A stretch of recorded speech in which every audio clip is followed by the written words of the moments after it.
বিসমিল্লাহির রহমানির রহিম। আসসালামু আলাইকুম প্রিয় ভাই বোনেরা, কেমন আছেন সবাই? আশা করি আল্লাহর রহমতে পরিবার পরিজন নিয়ে সহি সালামতে আছেন। আমি আমার পরিবার নিয়ে ভালো আছি আলহামদুলিল্লাহ। কানিজ ফাতেমার সংসারে নতুন আরেকটি ভিডিওতে সবাইকে স্বাগতম জানাচ্ছি। আমি কানিজ। আশা রাখছি বরাবরের মতো আজকের ভিডিওটি আপনাদের ভালো লাগবে। এই তো সেদিন যে টমেটোগুলো দেখিয়েছিলাম, এর সাথে আরো কিছু টমেটো আনা হয়েছিল। তো গাব যেটা সেটা অতি দ্রুতই নষ্ট হয়ে যায়। এখানে কিছু বেগুন পচে নষ্ট হয়ে গিয়েছে, এগুলো আমি ফেলে দিতেছি। আর ওইখান থেকে ভালো যেগুলো পেকেছে সেগুলো বেছে ধুয়ে পরিষ্কার করে কেটে নিব। টমেটো গুলো আমি এত পুটলা পুটলা করে রাখবো না, একটা কন্টেনারের মধ্যেই রাখবো। এক কন্টেনারের মধ্যে 4-5 কেজি টমেটো ধরে যাবে। তো টমেটো রাখতে রাখতে এপাশ দিয়ে তাই এবার আব্বু আবার বাজার নিয়ে দাঁড়িয়ে আছে। আজকে বাজারের মধ্যে এনেছে নলা মাছ, রুই মাছ এবং কাতল মাছের যে ছোট বাচ্চা মাছগুলো আছে সেগুলোকে আমরা নলা মাছ বলি। আর কচুর ছড়ি দিয়ে নলা মাছ যে কোনো টক, জলপাই, চালতা যে কোনো টক দিয়ে রান্না করলে এই তরকারিটা খেতে খুবই ভালো লাগে। তো নলা মাছের সাথে ছিল চাপিলা মাছ, গুড়া চিংড়ি মাছ ও কাচকি মাছ। আর মাছগুলোর সাথে আরো এনেছিল কচুরছড়ি, পুঁই শাক, শসা। ভিডিওতে এসে এ পর্যায়ে সবার কাছ থেকে একটা লাইক চেয়ে নিচ্ছি। প্লিজ ভিডিওটির কোথাও কোনো অংশ একটু ভালো লেগে থাকলে ভিডিওটিতে একটি লাইক দিয়ে ভিডিওটি কন্টিনিউ করবেন। আপনার একটি লাইক আমার ভিডিওটিকে আরো অন্যান্য জনের কাছে পৌঁছে দিতে সাহায্য করে। আপনি যদি আমার চ্যানেলে নতুন হয়ে থাকেন তাহলে প্লিজ চ্যানেলটিকে সাবস্ক্রাইব করে আমার পরিবারের পাশে থাকবেন। এটা ছিল গত সপ্তাহের জুম্বাবারের ভিডিও। এই ভিডিওটি আপলোড করতে করতে আজকে আরেক জুম্বাবার চলে আসছে। তো শুক্রবার যেহেতু আমি 2 পোটলা গরুর গোস্ত ভিজিয়ে নিয়েছিলাম, আজকে আর ইফতারিতে কোনো ভাজা পোড়া আইটেম করব না। একটু বেশি করে গরুর গোস্ত বোনা খিচুড়ি রান্না করব, যাতে ইফতারিতেও খাওয়া যায়, পরের বেলাতেও হয়ে যায়। আর যেহেতু শুক্রবার ছিল, স্কুল বন্ধ, স্বাভাবিকভাবেই দেরি করে ঘুম থেকে ওঠা। ভেবেছিলাম আজকে আর তেমন কোনো কাজকর্ম থাকবে না। দেরিতে ঘুম থেকে উঠে ঘরদোর গুছগাছ করে গোসল করে নামাজ কালাম পড়ে তারপর রান্নাঘরে চলে যাব। তো ঘুম থেকে উঠে এই টমেটোর ভেজালটা সারলাম, টমেটোর যে ঝামেলাটা ছিল এটা সারলাম। তারপর তাই এবার আব্বু তো মাছ নিয়ে আসলো, আর একটা কাজ বেড়ে গেল। তো মাছ কোটা বাছা শেষ, মাছগুলো এখন আমি রেখে দিতেছি। মাছ রাখার জন্য আমি হাতের কাছে একটা বক্সই পেলাম, আর একটা বক্সের মধ্যে কাচকি মাছ ও চিংড়ি মাছ রেখেছি। আর কিছু চিংড়ি বাহিরে রেখেছি পুঁইশাক দিয়ে রান্না করার জন্য, আর বাকি মাছগুলো আমি পলির মধ্যে রেখে দিতেছি। তো মাছ রাখার পরে দেখি খানা টলির যে ঝুড়িটা আছে ওইটার নিচে আরো 2টা বক্স রয়েছে। তো ওই 2টাতে বের করে রাখিনি, পলির মধ্যে রেখেছি, ওইভাবে ফ্রিজের মধ্যে তুলে রাখলাম মাছগুলো। মাছ রাখার পরে ছোট মেয়ের জন্য এখানে দুধ চা বানাচ্ছি। ছোট মেয়ে অন্য কোনো নাস্তা খাবে না, চা আর বিস্কিট খাবে। তো চার সাথে আমি 2 প্যাকেট বিস্কিট এনেছি, এনার্জি বিস্কিট, এটা দিয়ে আপাতত নাস্তাটা খাবে। তো মেয়েকে চা বিস্কিট দিয়ে আমি গোসল করতে চলে গেলাম।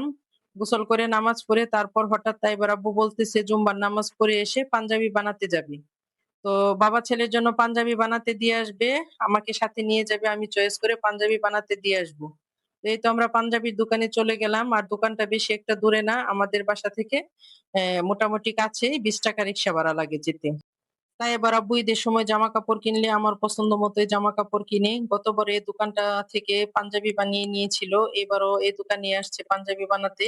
তবে এবার ছেলেকে সাথে নিয়ে আসছি, ছেলে প্রতি বছরই স্টাইলিস্ট পাঞ্জাবি কিনে, ওগুলা কিন্তু কিনা পাঞ্জাবি পরে কোনো আরাম পায় না। তো এবার বলছি যে 2টা পাঞ্জাবি বানিয়ে নাও। তো একটা পাঞ্জাবি দিয়েছে সিল্ক কাপড়ের মধ্যে, আরেকটা দিয়েছে সুতি কাপড়ের মধ্যে। সুতিটা এমব্রয়ডারি করে দিবে, আর সিল্কেরটার মধ্যে এমব্রয়ডারি হয় না।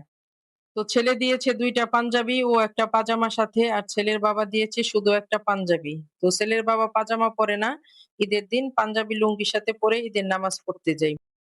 পাঞ্জাবির দোকান থেকে দৌড়ে এসে আমি আগে তরকারি বসিয়ে নিয়েছি, তার কারণ হচ্ছে গ্যাস কিন্তু অলরেডি চলে যাচ্ছে। চেয়েছিলাম ফুল গ্যাসের মধ্যে তরকারিটা রান্না করতে, কম গ্যাসের মধ্যে তরকারি রান্না করলে খেতে ভালো লাগে না। আর কম গ্যাসের মধ্যে গরু গোস্তটা বেশি সিদ্ধ হয়ে যায়, গোস্ত সিদ্ধ হবে কিন্তু অতিরিক্ত নরম হয়ে গেলে সেই গোস্তটা খেতে ভালো লাগে না। তো এক চুলার মধ্যে আমি গরু গোস্ত বসিয়ে দিয়েছি, আরেক চুলার মধ্যে পুঁই শাকের তরকারিটা রান্না করেছি। তো রান্না করতে যেয়ে আমার দেখি তেজপাতা ছিল না, তারা দাদি নাতি গিয়ে ছাদের থেকে তেজপাতা নিয়ে আসছে, তেজপাতার মধ্যে ময়লাও দেখা যাচ্ছে। ভেবেছিলাম আজকে রোজাটা একটু আরাম-আয়েশে কাটাবো, কিন্তু তার আর কোনো উপায় হলো না। আজকেও বেশ দৌড়ের উপর থাকতে হয়েছে। বাড়ির সবাই রোজা রেখে ক্লান্ত থাকলেও একজন গৃহিণীর কিন্তু কোনো ক্লান্তি নেই।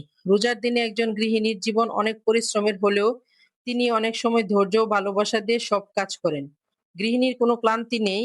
আসলে গৃহিণী যদি আল্লাহর সন্তুষ্টির জন্য পরিবারের সেবা করেন তাহলে সেই কাজও ইবাদতের সওয়াব পেতে পারে। সেহরি বানানো, ইফতার প্রস্তুত করা, ঘরের কাজ করা এসবই কিন্তু এক ধরনের ইবাদতের মধ্যেই পড়ে। রোজার দিনে ক্ষুধা ও তৃষ্ণা সহ্য করে কাজ করা সহজ নয় কিন্তু। একজন গৃহিণী ধৈর্য ধরে সব সামলান, যা অনেক বড় ত্যাগের উদাহরণ। রোজার দিনে গৃহিণীদের ক্লান্তি যেমন থাকে তার চেয়েও বেশি থাকে সংসারের দায়িত্ববোধটা। সময় মতো সবকিছু তৈয়ার করে দেওয়া। তো গরুর গোস্তটা রান্না মোটামুটি হয়েছে কম গ্যাসের মধ্যেই ভালোভাবে কষিয়ে তারপর আমি একটুখানি গরম পানির ঝোল দিয়ে দিয়েছিলাম। আর এই পাশে খিচুড়িটা বসিয়ে দিতেছে মা। মাকে আমি সাহায্য করছিলাম। আর মা নাড়াচাড়া দিয়ে পরিমাণ মতো পানি দিয়ে দিল, ধনেপাতা দিয়ে দিল। তারপর রাঁধুনির যে বিরিয়ানি মসলার প্যাকেটটা আছে ভুনা খিচুড়ির মধ্যে আমি ওইটাই ব্যবহার করি। খিচুড়িটা দমে দিয়ে আমি এখন টেবিলের মধ্যে খাবারগুলো দিয়ে দিতেছি। ১ম এ শরবত বানিয়ে নিয়ে আসলাম, তারপর সালাদ বানিয়ে নিয়ে আসলাম। সালাদের মধ্যে গাজর, টমেটো, শসা আর একটুখানি মরিচ, পেঁয়াজ ও সরিষার তেল দিয়ে মাখিয়ে নিয়েছি। আর গরুর গোস্তটা এরকম হয়েছে, এ তরকারিটা আরেকটু আমি ঝোল শুকাতে চেয়েছিলাম, গ্যাস না থাকার কারণে আর শুকালো না। আর এখানে ১ প্লেট ইফতারি মসজিদ থেকে দিয়ে গেছে, ফল-টল সাথে আরো অন্যান্য কিছু আছে। এই তো খিচুড়িটাও বেড়ে নিয়ে আসলাম। এখন নামাজের প্রায় ৪-৫ মিনিট আছে। আর এখানে এই যে আমরা সবাই বসে গেলাম। সাথে একটা মোজো নিয়ে আসলো। আর এই তো এই পাশে আমার ২ আম্মাজানও বসেছে ইফতারি করতে। টেবিলের মধ্যে এখন আমরা সবাই উপস্থিত। কিছুক্ষণের মধ্যেই আজান পড়বে। এখন আমি খিচুড়িটা সবার প্লেটে, প্লেটে বেড়ে দিব। খিচুড়িটা যেহেতু অনেক গরম ছিল, বেড়ে দিলে একটু ঠান্ডা হলে খেতে ভালো লাগবে। একদম ঠান্ডা না, যাতে হাত দিয়ে খাওয়া যায় এরকম। তো খিচুড়িটা খেতে কিন্তু খুবই সুস্বাদু হয়েছিল। একদম ঝরঝরাও না, আবার নরমও না। আর আমাদের ঘরে খিচুড়ি, বিরিয়ানি এগুলা কিন্তু আমরা এত ঝরঝরা শক্ত খাই না। একটু আঠালো থাকে ঐরকম খেতেই ছেলে-মেয়েরা পছন্দ করে। তো সবাইকে বেড়ে দেওয়ার পরে আমি আমার প্লেটেও নিয়ে নিতেছি খাবার।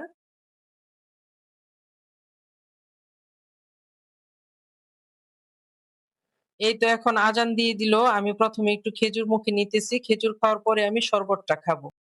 আর ইফতারিতে যত খাবারই তৈরি করি না কেন, শরবতের উপরে কোনো খাবারই যায় না। ঠান্ডা পানি, আখের গুড়, ইসব জলের বড়ি, তুতমা, ট্যাং আর ১ চিমটি লবণ দিয়ে শরবতটা বানালে আমাদের ঘরে খেতে সবাই পছন্দ করে। একদিনও একটুখানি শরবত বেশি হয় না, যতটুকু বানাই পরিমাণ মতো খাওয়া হয়ে যায়। আর আমি খিচুড়িটা রান্না করেছিলাম মুগ ডাল, মসুর ডাল আর পোলার চাল দিয়ে। পাতলা খিচুড়ি আর বোনা খিচুড়ি যেটাই রান্না করি না কেন, খিচুড়িতে আমি মুগ ডালটা দেই। মুগ ডালটা দিলে খিচুড়িটা অনেক কালারফুল হয় দেখতে। ভিডিওতে সবসময় আমরা গোছানো ডাইনিং টেবিল ও গোছানো রান্নাঘরটাই দেখাই। আজকে দেখেন গোছানোর আগের অবস্থাটা। এই হলো আমার রান্নাঘর ও টেবিলের অবস্থা। এগুলো পরিষ্কার করতে, করতে আমার তারাবির নামাজের সময় হয়ে যাবে। সবাই রোজা রেখে ক্লান্ত হয়ে গিয়েছে। ইফতারের পরে যার, যার মতো রেস্ট নিতে চলে গিয়েছে। কিন্তু আমার কোনো রেস্ট নেই।